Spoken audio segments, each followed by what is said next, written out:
నమస్తే, నేను Kavitha. Welcome to I dream. మనతో పాటుగా ఉన్నారు ఆధ్యాత్మిక గురువు, అలాగే శ్రీపీఠం వ్యవస్థాపకులు స్వామి పరిపూర్ణానంద గారు. నమస్కారం స్వామి. నమస్తే అమ్మా. శరన్నవరాత్రులు రాబోతున్నాయి. దుర్గమ్మవారు నవరాత్రులు నవదుర్గలుగా పూజిస్తాము. అలంకారాలు, రూపాలు, నైవేద్యాలు ఇవన్నీ కదా. ఎలాగూ శ్రీపీఠం అమ్మవారిదే. మనం ఇంతసేపు అమ్మవారి గురించి కూడా మాట్లాడుకున్నాం. ఇప్పుడు రాబోయేటువంటి దసరా నవరాత్రి ఉత్సవాలు ప్రాముఖ్యత, ప్రత్యేకత, విశిష్టత. మనం నవరాత్రి అనగానే ఇప్పుడు అనుకుంటున్నాం ఏది శరన్నవరాత్రులు ఇప్పుడు వచ్చేది అనుకుంటాం. కానీ మన సంస్కృతిలో 6 నవరాత్రులు ఉన్నాయి. అంటే ఒక్కొక్క సీజన్కి ఒక్కొక్క నవరాత్రి, ఋతువుకి ఒక క్రతువు. ఋతువు మారినప్పుడల్లా నవరాత్రి చేసుకుంటాం మనం. అందులో వసంత నవరాత్రులు, తర్వాత గుప్త నవరాత్రులు, ఇలా రకరకాల నవరాత్రులు. అలా 6 నవరాత్రులు చేయాలి మనం. ఎందుకనంటే ఈ నవరాత్రులు ఇందాక చెప్పాను కదా, ఏదో దేవుడికి ఏదో చేశామని కాదు. ఇది ఒక గొప్ప కమ్యూనికేషన్. ఏంటనంటే సీజన్లో మనల్ని మనం సీజనింగ్ చేసుకోవడం. సో సీజనింగ్ అంటే మనం ఇప్పుడు కుకింగ్ వేర్ కొంటాం ఏదో ఒకటి, దాన్ని సీజన్ చేస్తేనే కదా వాడుతాం మనం. సో ఆ టెప్పర్ వేరే ఏదో అంటారు కదా, అది ఐరన్ది. అవన్నీ కొన్న తర్వాత డైరెక్ట్గా పట్టుకొచ్చి కుక్ చేయం మనం. కుండైనా సరే సీజనింగ్ చేసి దాన్ని కుక్ చేసుకుంటాం. అలాగా ఈ సీజన్లో, ప్రతి సీజన్లో మనల్ని మనం ఒక సీజనింగ్ చేసుకోవడం, మనల్ని మనం ఒక స్పిరిచువల్గా ఎలివేట్ చేసుకోవడం, మనలో ఒక శక్తిని మనం నింపుకోవడం, ఇదే నవరాత్రి యొక్క లక్ష్యం. ఆ శక్తిని నింపే దిశగానే అక్కడ మేము మహాప్రసాదం పెట్టినా, ఆ దీక్ష చేయించినా వాళ్ళు 50,000 మంది అమ్మ. చదువు ఉండదు కొంతమంది అద్భుతమైన డాక్టర్లు అందరూ ఆ వరుసలో కూర్చుని ఉంటారు. సో ఒక్కొక్క సీజన్ మారేటప్పుడు నేచర్లో చాలా పరిణామాలు వస్తాయి. అది మన బాడీ మీద పడుతుంది. ఇప్పుడు ఎండాకాలం వచ్చేటప్పటికి మన బాడీ ఒక రకంగా ఉంటుంది. మీరు గమనించండి ఎంత గొప్ప నేచర్ అంటే, ఎండాకాలంలో బాడీ అంతా వేడిగా ఉంటుంది, పొత్తుకడుపు దగ్గర చేయి పెడితే చల్లగా ఉంటుంది. చలికాలంలో బాడీ అంతా చల్లగా ఉంటుంది, పొత్తుకడుపు దగ్గర పెడితే వెచ్చగా ఉంటుంది. అలాగనే మనం మడుగులు అంటారు కదా, ఇసుకని తవ్వితే నీళ్ళు వస్తాయి కదా. చలికాలంలో మీరు తవ్వండి కొద్దిగా వెచ్చగా వస్తాయి, ఎండాకాలం తవ్వండి చల్లగా వస్తాయి. అంటే నేచరు ఒక సైకిల్ అన్నమాట అది.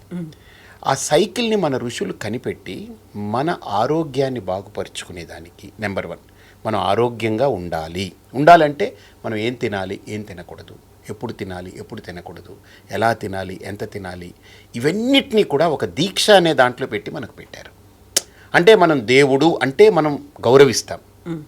ఏదో ఊరికి నీ ఆరోగ్యం అనేటి ఏముంది, ఈరోజు కాకపోతే రేపన్నా బాగుంటుంది, ఏదో ట్యాబ్లెట్ వేసుకుంటాం అనుకుంటాం, తినేసేసి ట్యాబ్లెట్ వేసుకుంటాం అనుకుంటాం. కాదు, దేవుడు అనేటప్పటికి ఏంటంటే మనకు ఒక సీరియస్నెస్ వస్తుంది, ఒక డిసిప్లైన్ వస్తుంది. సో అందుకని దీంతో ర్యాపప్ చేయడమే కాకుండా స్పిరిచువల్గా కూడా ఎలివేట్ అవ్వాలి. నాట్ ఓన్లీ హెల్త్, స్పిరిచువల్గా ఎలివేట్ అవ్వాలి ఒక వ్యక్తి. అలాగనే మనస్సులో ఆ ఈక్విలిబ్రియం, ఆ సమతుల్యత అనేది నిలబెట్టుకోవాలి. మానసికంగా, శారీరకంగా, బౌద్ధికంగా ఈ సాధన, ఈ దీక్ష అనేటువంటిది మన వాళ్ళు పెట్టారు. కాబట్టి నవరాత్రి అంటే 9 రాత్రులని కదా అర్థం.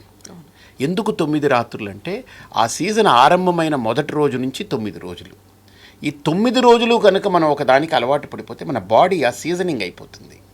Then next rest of 50 days ఏదైతే ఉంటుందో హాయిగా గడిపేయచ్చు మనం ప్రశాంతంగా.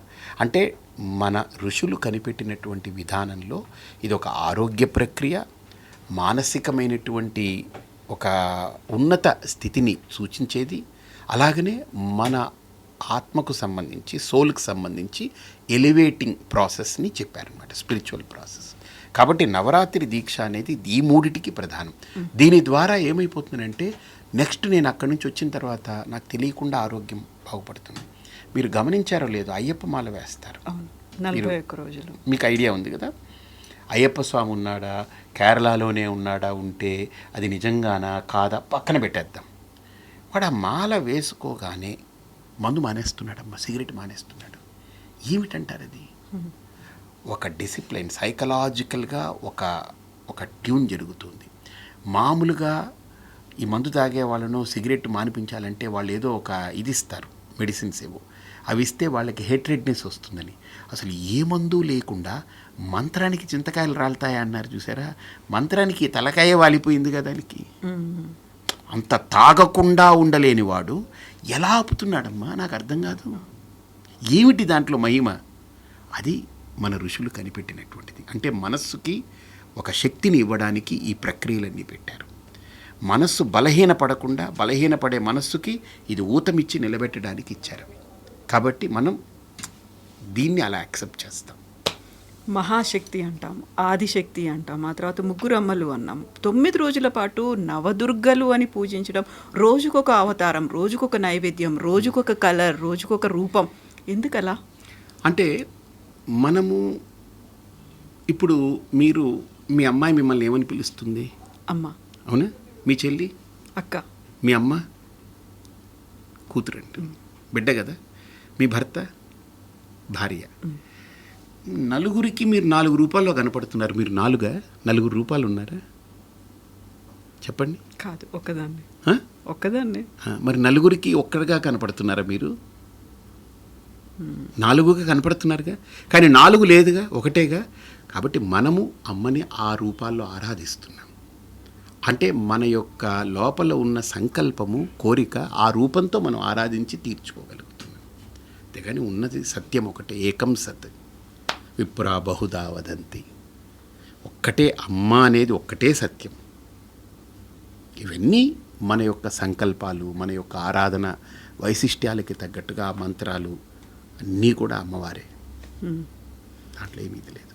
సో ఈ దసరా శరన్నవరాత్రి ఉత్సవాల్లో భాగంగానేనా మహాశక్తి యాగాన్ని ఇప్పుడు 1000 కోట్లు చెయ్యాలని సంకల్పం పెట్టుకున్నాం. 1000 కోట్ల కుంకుమార్చన. సో ఇప్పటికి 200 కోట్లు పూర్తయింది. 2 సంవత్సరాలు చేశాం. ఇప్పుడు 3వ సంవత్సరం 300 కోట్లు అవుతుంది. దాంతోపాటు 1 కోటి మందికి భోజనం పూర్తవ్వాలి. 1000 కోట్ల కుంకుమార్చన జరగాలి.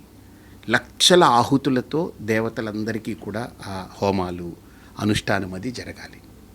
వచ్చిన వాళ్ళకి తృప్తిగా మంచిగా ఆహారం పెట్టాలి, వాళ్ళు ఆరోగ్యంగా ఉండాలని కోరుకోవాలి. That's it. ఇప్పుడు 1000 కోట్లు అన్నారు అంటే 200 కోట్లు పూర్తి అయిపోయాయి. అంటే ఒక 10 ఏళ్ల పాటు, అంటే 8 ఏళ్ల పాటు, అంటే 10 ఏళ్లలో అవ్వాలని పెట్టుకుంటున్నాం. కానీ ఇప్పుడు ఈ సంవత్సరం చూస్తే సంఖ్య విపరీతంగా అయ్యారు కదా.